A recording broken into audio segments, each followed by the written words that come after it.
Today, let's take a trip to the desert planet of Barramagna, where we're greeted by the Vorox.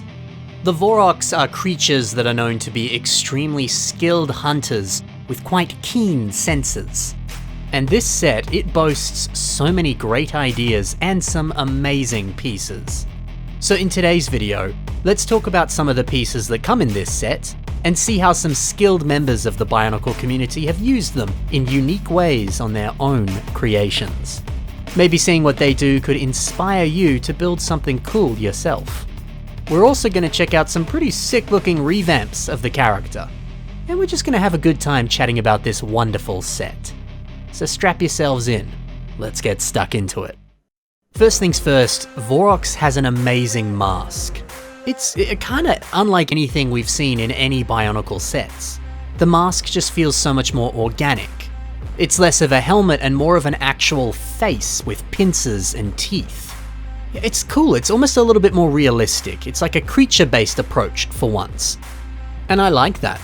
Every other Glatorian, their helmets look a little bit more like the things you see on gladiators or knights, but this one looks more like some type of creature. It's a little bit different. I mean, it could even be the skull of another creature that the Vorox has killed, taken its skull and then carved into an ornate helmet. That's one way of looking at it.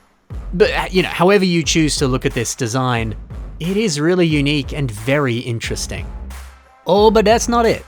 You better believe there's tons of other great ideas in this set. Vorox has a scorpion-like tail coming out of his back. Very nice, very fun. He also boasts an amazing tan color scheme, which wasn't really a common color in Bionicle sets. We got it occasionally, but yeah, not a lot. But this dude debuted one of my favorite Bionicle pieces. Bricklink refers to this piece as Vorox armor.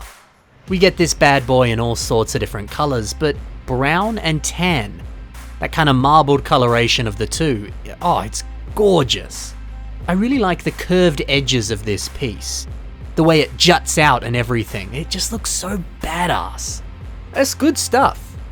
Vorox, he brings a lot to the table. All these super different and exciting designs. He just stands out so much from any of the 2009 Bionicle sets. But let's talk about some of the amazing pieces that are included in this set, because there's some really impressive stuff that we got right here. For example, let's keep talking about that awesome mask. How could we use this in a mock? Let's find an example that doesn't just use it for a face design. That looks good, but that's a little simple. Something a little bit more complex is what Orbitech MOCs has done on Desert Scavenger.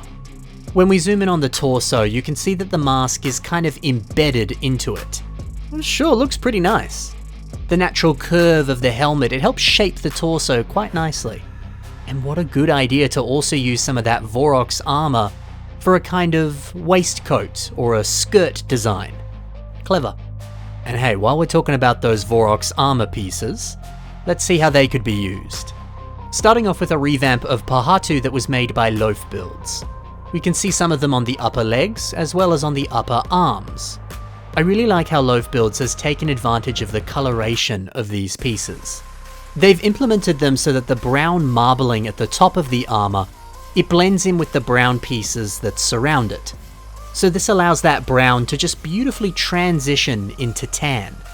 It's always so cool when builders use marbled pieces like this to create interesting color gradients. Very nice. A builder called the Cardus Dragon also uses these pieces on a Makuta mock. So we have one on the waist, as well as a couple more on the shoulders. Now, these look quite impressive when they're used like this. This here is a digital render, so, these just appear totally as tan. No brown whatsoever. So, look, you're not going to be able to recreate this in person in a purely tan color scheme, but you could still use these pieces in the same way. They make for great shoulder armor, they make for great waist armor. Maybe you could do something similar. Included in this set are some of these clawed foot pieces in tan. I really like how Matt Goldberg has turned them into a really fun hand design. They do make for some pretty dope claws. I love it. The set also includes some of these Metru armor pieces. They're included in a bit of a strange place on the set. You just see one of them here on the feet. This was for a fun little game that you could play with the Glatorian sets, and this is meant to represent the health of the character. I've never actually played that Glatorian game, but it certainly looks like fun. Anyway, if you want to use this on a MOC, why not do what Noah Goodwin has done on this revamp of the set? You get 2 of them, you use them as chest armor.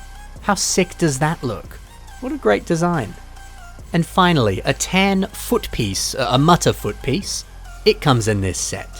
Here's some ideas for how you could use it.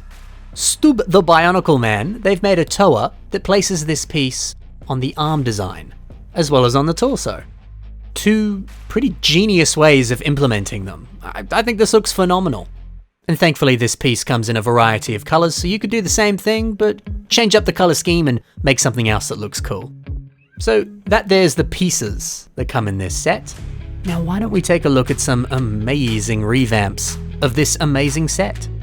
Oscarbot kicks us off with something that's really cool. This is Vorox of the Eternal Legion. Oh, I mean, look at this! We can see Vorox is kind of missing some of his lower limbs. Maybe they lost them in a fight or something happened. So now they've rebuilt themselves with some prosthetic limbs. But these aren't your everyday prosthetic limbs. Now they're a big, towering mecha warrior. Dope! This pincer design is great. It looks like it would do some pretty serious damage. And I love these legs. The use of some of these support beam pieces in dark bluish grey, and then a large shock absorber piece in the centre. It looks so heavy duty. It's so industrial. It's quite exceptional. This is a pretty different way of envisioning the character, but it's a really, really good one. And there's no reason you can't take this exact idea and just transfer it onto other Bionicle characters. Yeah, that would be really fun. And we'll finish off with one more Vorox revamp. This was built by Beans Bionicles. Now, I mentioned before how the original set had that awesome, organic, creature-like feeling to the mask design. I like how a lot of that is still present on this MOC, especially in a lot of the tan armor pieces. But then all of the black sections, it really brings out that lovely biomechanical feeling that's so intrinsically Bionicle in nature. It's so good to see a juxtaposition between those different styles and textures. The tan feels so organic, the black feels so mechanical. Those working together in a perfect harmony, that's dope. And I'm always a big fan of minifigure whips being used for wires. That's certainly a highlight on this creation. And it's kind of all you need to immediately communicate that this thing is robotic. That's lovely stuff. So that's this amazing LEGO set, Vorox. 2009 was just such a good year for Bionicle. At least in my opinion. I love 2009. Now, if you liked some of the MOCs that I showed off today, go ahead and check the links below. You can see more from those talented builders right there. Thank you so much for watching, guys. Happy building, and bye for now.